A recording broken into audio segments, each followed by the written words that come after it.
vegetarians can adapt that and can use a variety of different vegetables, which I'll make a note of later. So first of all, we're going to need an onion, and we need to chop that correctly. So taking your onion and imagining that this part of it, the root part, is the South Pole, and the top part is the North Pole. We're going to put it down on the chopping board, make a bridge with our hand and cut through, so that we cut right through the North Pole and the South Pole. And then it's easier then to be able to take off the unwanted bit, which is the skin. Now, some of the onions at the moment have got some rather nasty bruises on them, but we just take that one right off, leave on the North Pole, leave on the South Pole. Same with the other half, just pull it back like this. That's it, it's a bulb vegetable, the onion. And you can see, oh, pull that, it's a little bit dry. I want to take that little bit off and make sure that we haven't got any bits of skin in the final curry. Now, you can make this curry as hot or as mild as you like by the different curry powders that you might want to use. I'm just going to put that straight into the dustbin. That's it. Here we go. So you don't have to worry about it being too hot. Now then, at this point you can see that there are stripes on the onion where the natural formation of the onion is. So I'm going to hold again in a bridge hold, and I'm going to cut down with my knife right the way down, following those lines like that. And I'll do the same with the little one. I can take off that bit, but I've still got the root part on. So I'm going to cut down again, following the stripes as I did before. And at this point, depends on how you feel about doing this. I'm using a claw grip, and you can cut into the onion if you wish, if you feel confident about doing that. And it will make a finer resulting chop. But we now, with a claw hold, just cut down and then grasp onto the root end, tuck your fingers in, and bingo, we've got a chopped onion, making use of the natural structure of the onion. I'll very quickly do this one. This time I won't cut across it. I'm just making a claw hold now and just cutting down, holding on, tucking my fingertips in. Careful you don't slip, and then remove the root. And that's a very roughly chopped onion. But for this dish, a roughly chopped onion is fine. Now, I'm going to put that onto a plate, and I'm going to put the onion onto a tray, because one of the very important things is that actually we get everything ready before we go to the cooker. There's a risk of burning this dish because we're going to use some butter, and that will burn very easily. So I have a tray here, and my onion is ready to go. Other things we're going to need: some butter.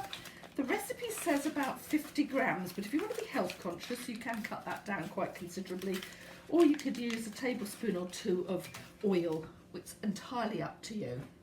We're also going to use a tin of chopped tomatoes. So there are the tomatoes. I've opened the tin, so I'm ready to go.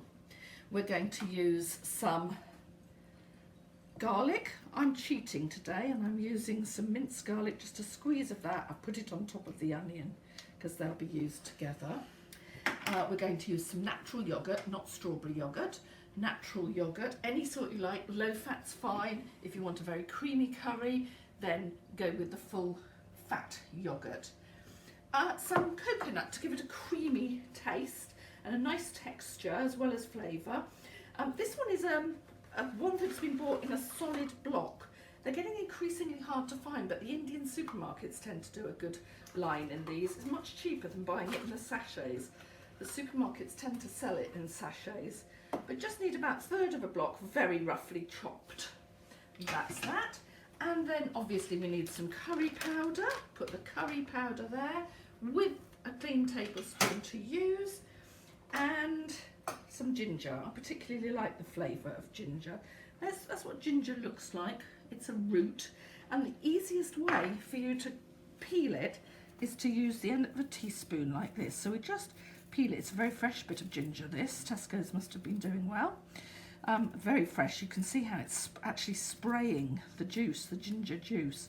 So just move through. It's all right, it's a teaspoon. You're very unlikely to cut yourself, but it does get into the uneven shapes very, very easily. There we go. There. Now once you've done that and you've got the skin off, you can take the skin and can bin the skin. We just get a knife and very roughly chop it. Depends whether you like ginger. If you like big pieces of ginger, you can leave it quite big. There I am again, look, using a bridge hold. And then I'm going to go across and I'm just going to slice it because we really like ginger. I like to come across a piece of fresh ginger in a curry. So I'm going to leave it very, very roughly chopped. You could chop it more finely. If you don't like ginger, leave it out. There, nearly there. Chopping down all the time onto the green board. I'm just using a green board because I haven't got all the colours at home, but green is for salad vegetables and it's the closest one that I've had. So that can go back into the little dish. And then there's only one ingredient that I haven't mentioned, and that's the chicken. Like I said, if you're vegetarian, you don't obviously have to use chicken. You could use a mixture of courgette, aubergine, okra, spinach, cauliflower, new potatoes, all kinds of things that you could use instead. I'm just going to get the chicken out of the fridge because it's a high risk food and we have to keep it, and I'm going to swap over my chopping board at this point to use the red chopping board for raw meat. Now these are thighs. Thighs, actually, they're boneless thighs. They tend to be a little bit more moist than, and certainly cheaper than buying the chicken breast. Now, you don't need this many. I have got quite a few here. Any bits of real excess fat you could remove, but otherwise just chop into rough cube shapes. Don't go too small because it's very unpleasant. If you go too small, the finished curry is very strange, and I'll say no more about that. Right, cut it up, cut through the thighs. We've got chunks of it. Nice chunks. They're very cold because they have been refrigerated.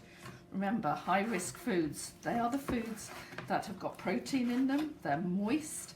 They've generally got a neutral pH, low in sugar, and they're low in salt as well. So raw meat, it's not going to give us food poisoning because we're not going to eat raw meat. But once it's cooked, it could easily encourage the growth of harmful or pathogenic bacteria. So there we go. That's roughly cut up. This now is at risk of contaminating other ingredients in the kitchen. So I'm going to take it straight away and put it in a covered dustbin and wash my hands.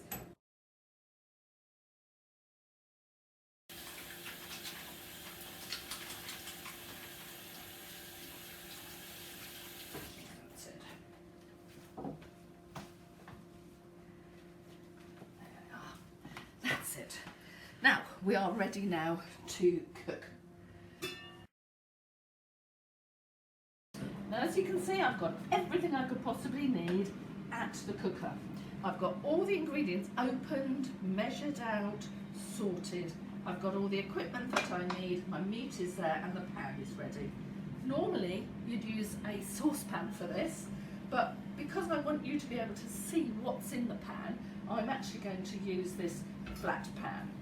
So, here we go. We're going to start off by melting some butter.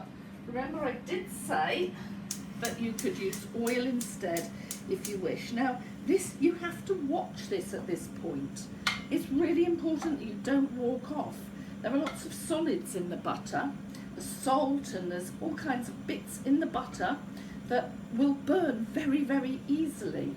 So just grease the pan slightly with it. It's melting away, and I know a purist is going to say, oh, the fat's got to be hot before you put the onion in. But remember, this is an adaptation to suit you, and you are beginners. You're very young, and I want to minimise the risk of burning, and I want to minimise the risk of an accident. So I've put the butter in with the onion, and we're just going to make it look sweaty. That's going to take a little while to do.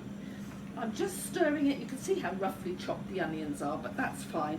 If you really don't like onion, you could leave it out.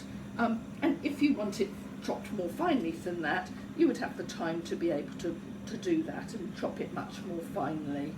So here we go, you can see it's beginning to take on a very sort of shiny appearance as it's starting to go very sweaty, and the butter, it's the beauty about the cast iron pans, the enamelled ones, that they do conduct the heat well, and I have to say it melts very, very quickly, more quickly than it might do in an ordinary saucepan. But you can see there, we're looking very, very sweaty at the moment. Now, the next ingredient I'm going to add is actually going to be the meat. I'm going to put the meat in next. So, without contaminating my fingers, I'm just going to scrape that in to the saucepan and then remove this all together, put it over by the sink unit so that we can wash that up later. We don't want the high risk meat contaminating anything else that's in the kitchen. So now bringing the heat up a little bit, let's see if I can, yep, that's right. We're now going to just gently brown off the meat. Here we go.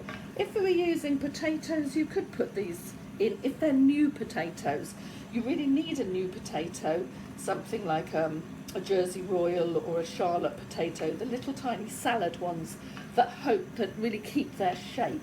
You could put those in. Don't use an ordinary old potato because you'll end up with curried mashed potato at the end of this. So something that doesn't fall, not a fluffy potato.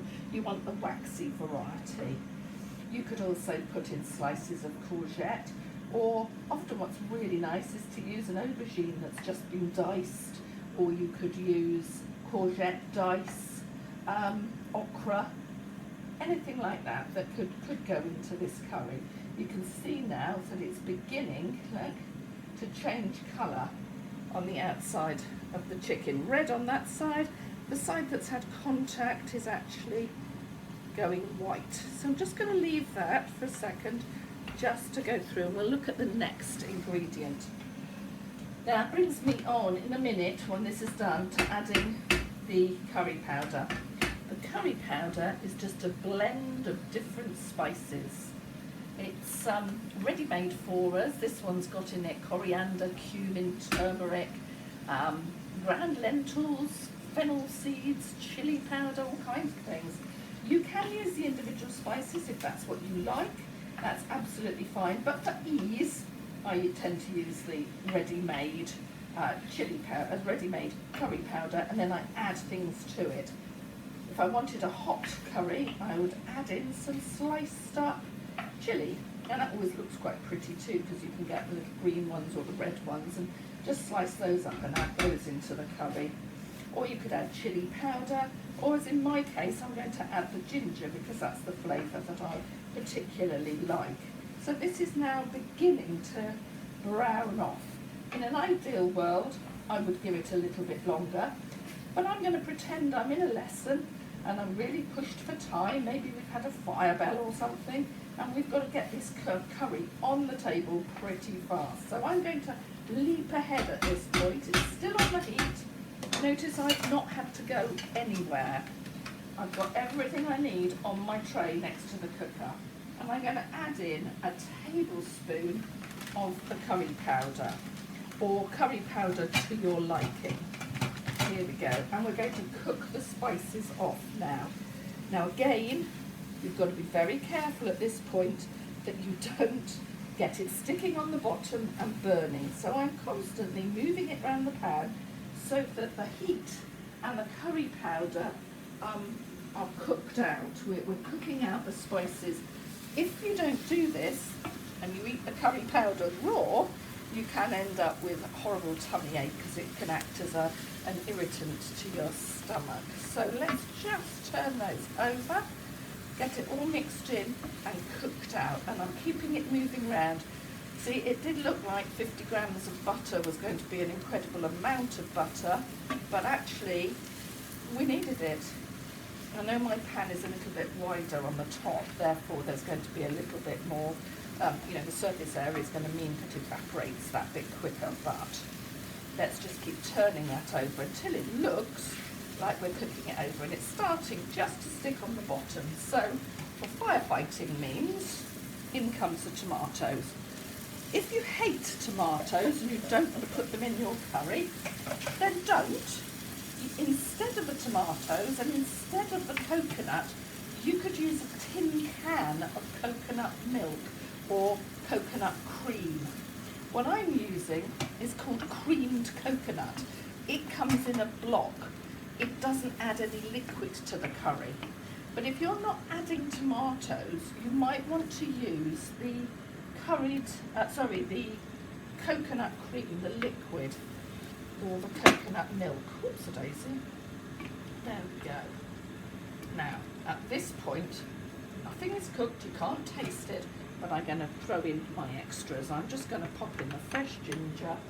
I'm going to put in the coconut, sprinkle that in. Just check that I've got everything in here. Just bringing in now the yoghurt. Please don't use strawberry yoghurt. We have had it in school on one occasion. Didn't really add very much to the curry. There we go, and we can add in, it's roughly 1 pot, a small pot of yoghurt. There we go. And just turn that in, and then the curry, the chicken isn't cooked, remember. We're going to have to, whoops, just turn that over. We're going to have to turn down the heat and simmer it in order to cook the curry through.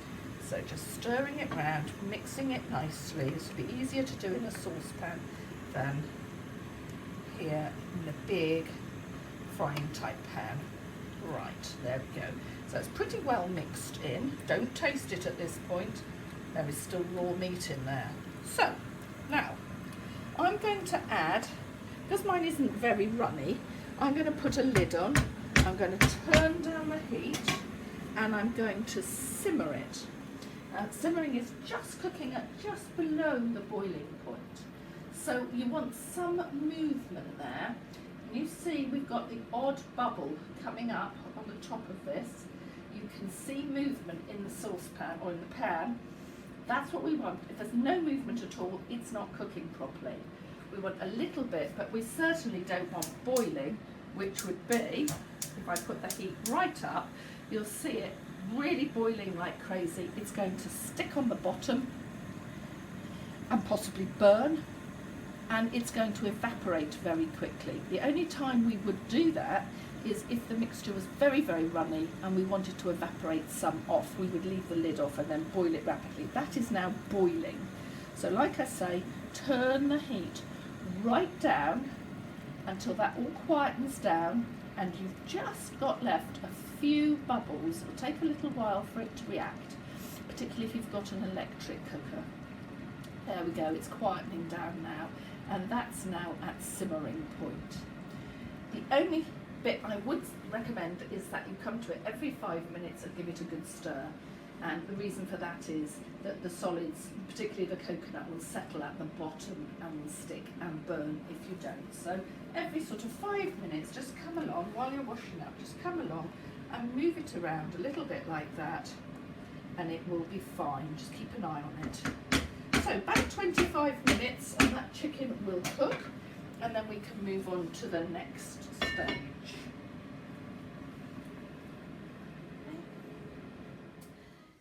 Now the curry should have cooked. Just test a piece of chicken there. There's no red meat in it and it's very tender. And I'm going to just taste now, because obviously it's safer to taste now and to adjust the seasoning. That wasn't very clever. A little bit of salt, I think. Not too much. People can adjust it if they need it, but just a little sprinkling of salt. And then that is ready.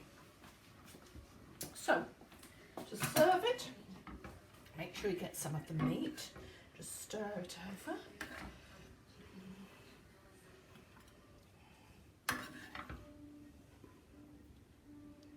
There's a portion. We have to come down this way now. bit of the coriander